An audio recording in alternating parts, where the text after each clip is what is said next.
Another week and another pair of Amphibia episodes, and I gotta say, this pair of Amphibia episodes, Toad to Redemption and Maddie and Marcy, I believe is what they were called, were good. Like, shock of all shocks, AJ liked a pair of Amphibia episodes. But I'm really loving this last run of episodes here. Like we're only, I'm counting from the first temple, we're only 4 in, but I'm really loving what they're doing here. This show is still a message show. A character still learns a lesson each episode now. But it's not just Anne or Sprig or Polly or Hop Pop learning lessons anymore. They're actually starting to delve into the lives of and develop the backgrounds of, the characters of a lot of the background characters from around town. And so far they've been focusing on the more interesting ones. Like even the episode with Ivy and her mom falls under this umbrella, but this time around, it's the mayor and Maddie, who, like, straight up, I wouldn't sit down and have a drink with Toadstool, but he's an interesting character, and I really like Maddie. She's also super interesting, and also, I think, genuinely likable. And it's so interesting that we're getting character development for them, that they're the ones going through the events of the episodes and learning a lesson by the end, because it really does feel like they're being plugged right into the show's regular storytelling engine, the same way that Marcy was in the first of last week's 2 episodes. And just like in the second of last week's 2 episodes, where Frobo was plugged into the role of sidekick for the person learning the lesson, Marcy was the person there to help Maddie learn her lesson in the second of these 2 episodes. Like, they're still playing with their formula. They're still mixing up how their formula can be applied. And yet, and this is going to sound like I'm dragging the episodes a little bit, and I promise I'm not. I promise this is praise. These just feel like any other episodes of the show. Like, there are going to be people who don't like one or more of these episodes. Not every story is for everybody. But these 2 episodes feel like any other 2 episodes of the show, and yet they focus on characters who haven't really been focuses yet. They've been there. We know who they are. They've been involved in things in the past, but they haven't really grown on the screen yet. And here they are growing as characters on screen for our entertainment, and I buy it completely. And not only that, but they also expand the world and the story possibilities a lot, too. Let's go right into Toad to Redemption first, since it's the first of them. And also because, even though the implications of this episode are huge and far-reaching, they're probably not as huge and far-reaching as the world-building implications of Maddie and Marcy, which you'll see what I mean later. In this one, a representative from Newtopia, who, man, she just seems like a genuinely bad person, right? Shows up in town and wants the mayor to become the new head of Toad Tower, and to rule over this entire region, the entire valley, to essentially be what Grime was. And, like he's always been the power-hungry type. He's always been the climb-the-ladder type. So, of course, a part of him wants this. But this episode also establishes that he has been growing as a person. That his recent experiences since Anne showed up and things started to get really interesting around town have helped him to grow as a person. In fact, after this is offered to him and he's not sure he wants it, in fact, he's pretty sure he doesn't, that he'd like to find some way to get this representative to let him stay in town and continue to be the mayor, he asks Anne for help. Like it's because she's there. Like she's there for him to ask for help. She shows up at the right time.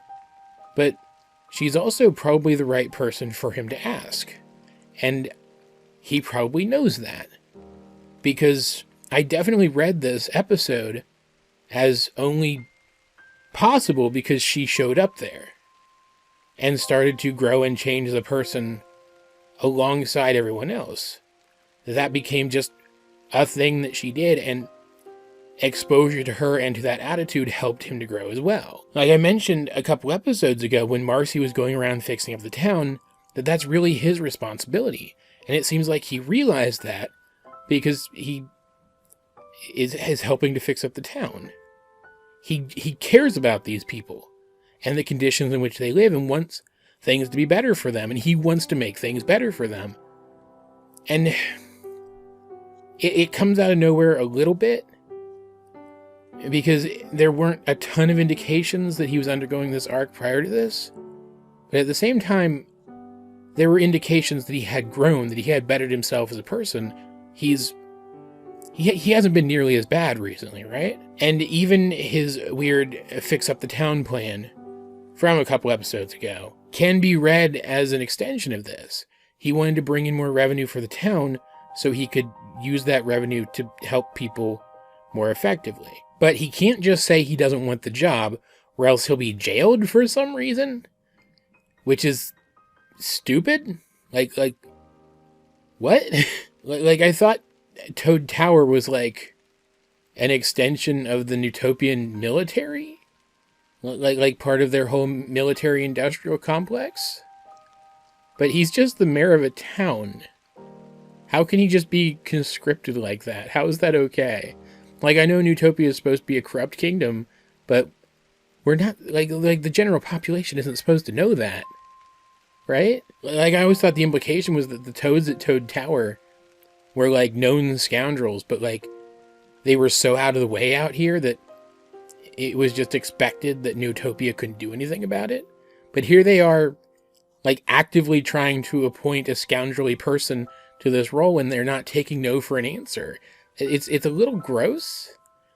And the fact that nobody reacts to it as if it's, like, outlandishly evil shows that maybe Newtopia is more publicly terrible than I realized. And more publicly terrible than, like, Anne has realized, or maybe even Marcy. Like maybe this is just a kind of evil that the people who live outside of Newtopia accept and don't really draw attention to because it's just part of their lives.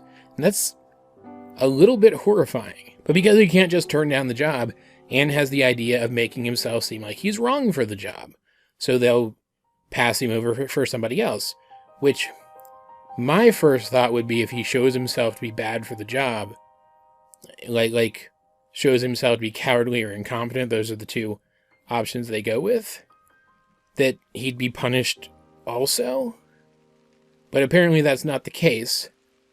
So at first he tries to make himself seem like a coward, then he tries to make himself seem incompetent, and both times he just ends up making himself look better. Like straight up, I have not seen a character fail upward this hard since Buggy the Clown. That is a reference that not all of you are going to get, but I made it anyway. It isn't until a group of bandits show up and the leader of the bandits shows himself to be really cutthroat and like proactively violent that the representative passes Toadstool over for him instead, and then goes off to be his second in command. Because that was the other stipulation here. They get her as their second in command. Whoever ends up lording over Toad Tower gets her as their second in command. And contrasting all of his failed attempts to make himself look bad for the job, he actually saves the town first from these bandits by proving himself to be a competent leader, by stepping up, showing that he is a courageous person, and using his wit to deceive the enemy long enough to incapacitate them. If this person really is a legit representative for Newtopia, someone who is trained to do the job of finding the right person to do the job of lording over this entire region, then Newtopia, the Newtopian government as a whole, cannot possibly have the best interests of these people in mind.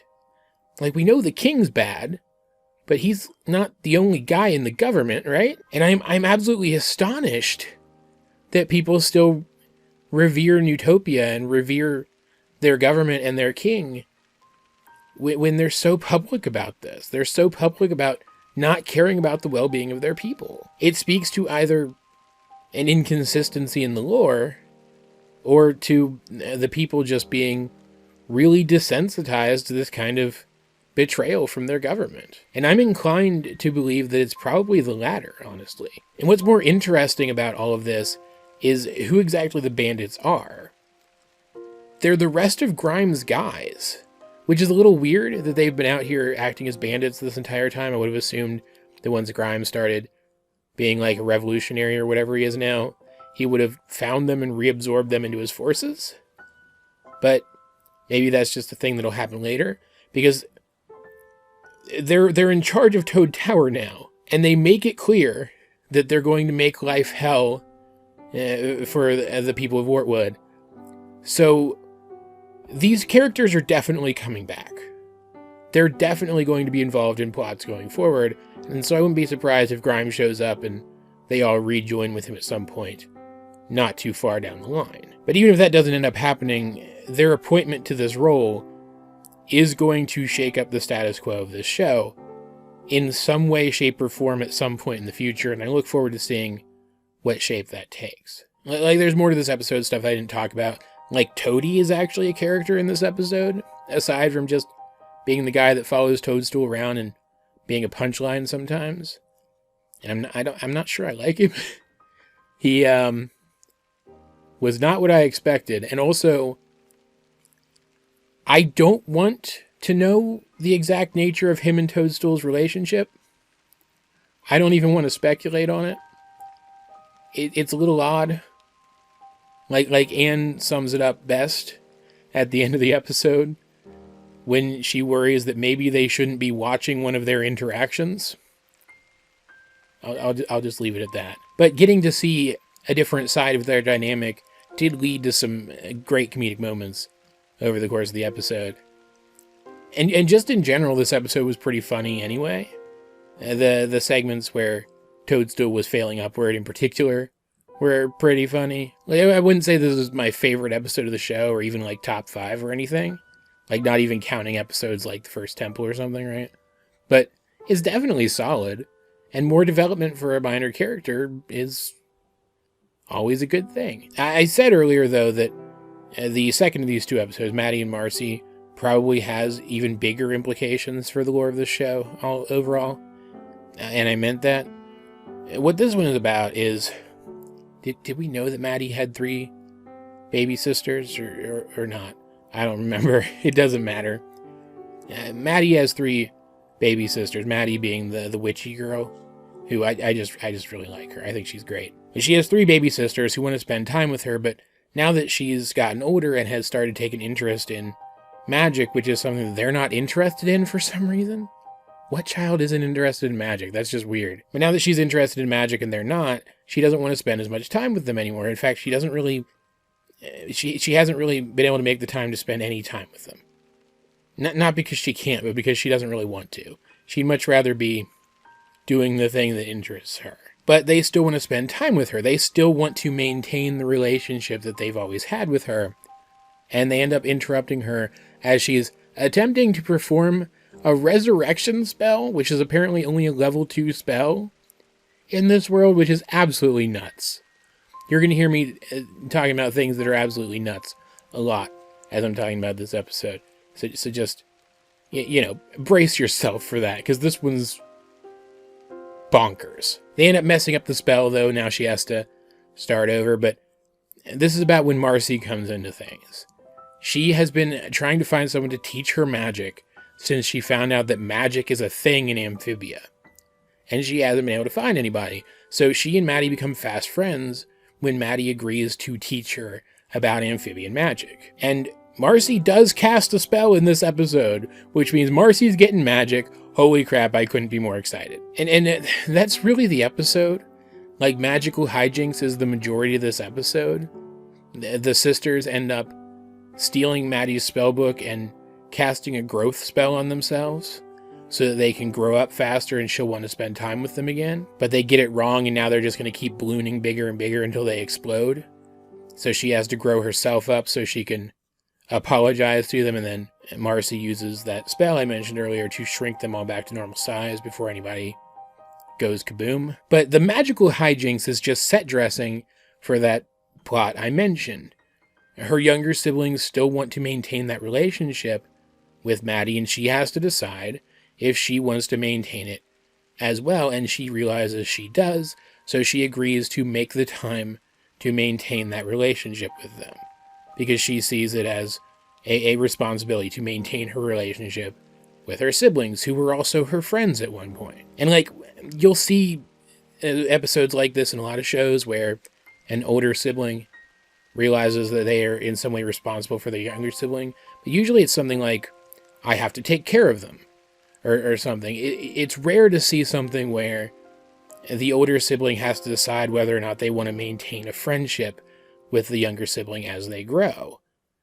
So even though on paper it seems similar to the kinds of stories you get elsewhere, the subject of this one is kind of rare. And I really appreciate it because, straight up, one of the things I detest most about the way society treats kids is I don't think older siblings should be expected to be responsible for their younger siblings.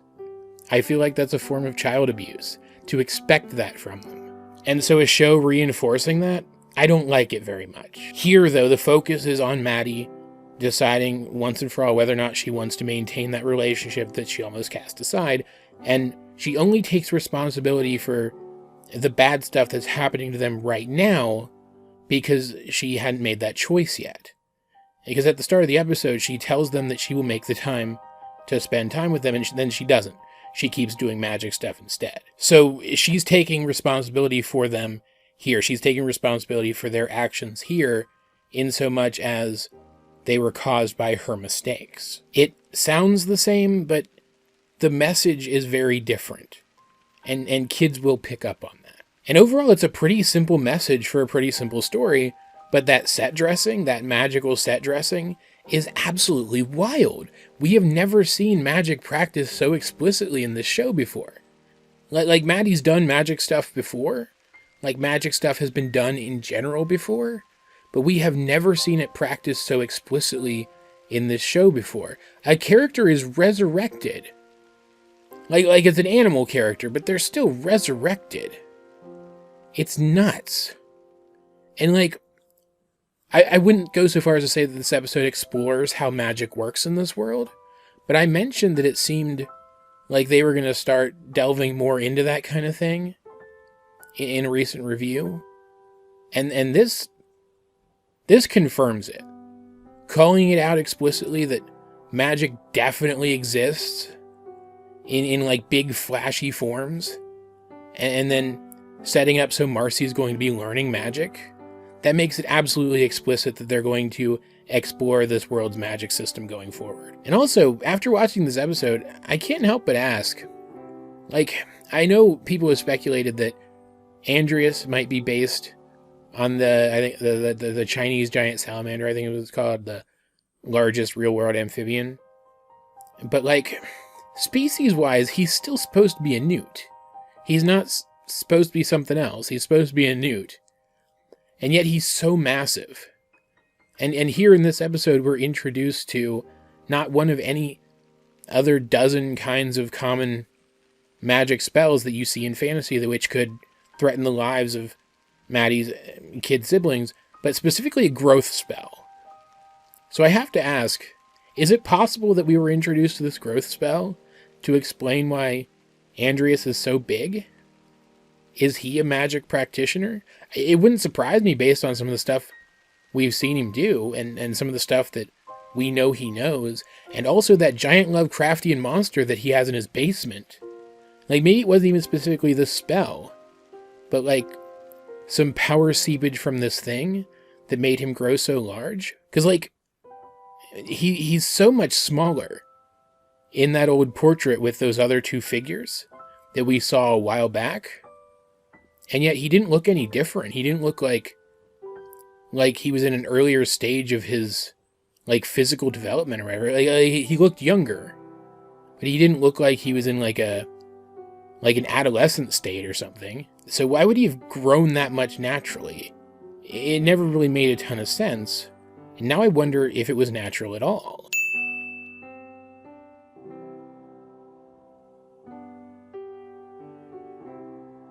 Just like Toad Redemption, I'm not 100% sure that this is like one of my favorite episodes ever. I really like Maddie as a character, and the fact that Marcy was also involved in this, and I really like Marcy, definitely boosted it up quite a bit.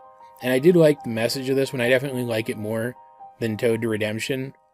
But like that doesn't matter. I don't care whether or not this is the best episode ever. It's really good. And it's made remarkable by the fact that it focuses on this, until now, like mostly background recurring character.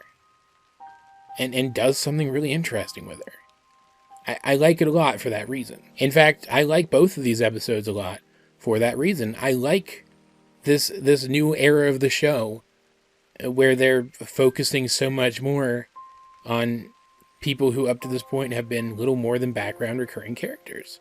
I think it's super neat, and I hope they continue to do it. Like, I can't think of a ton more characters who I would really expect to get this treatment. Maybe the old lady. Oh, I can't remember her name. The old lady with the spider, right? Like, I could see her maybe getting an episode like this or something. I mean, maybe a couple other people around town. Not everybody, though. And then we can move on to telling stories with our main characters again a little bit more, right? With our main characters being part of them a little bit more, right? There's actually a really great gag in Maddie and Marcy that calls out the fact that we're not focusing on the main characters much right now. It was pretty funny. Like, point is, I don't want them to stick to this format for like an inordinate amount of time.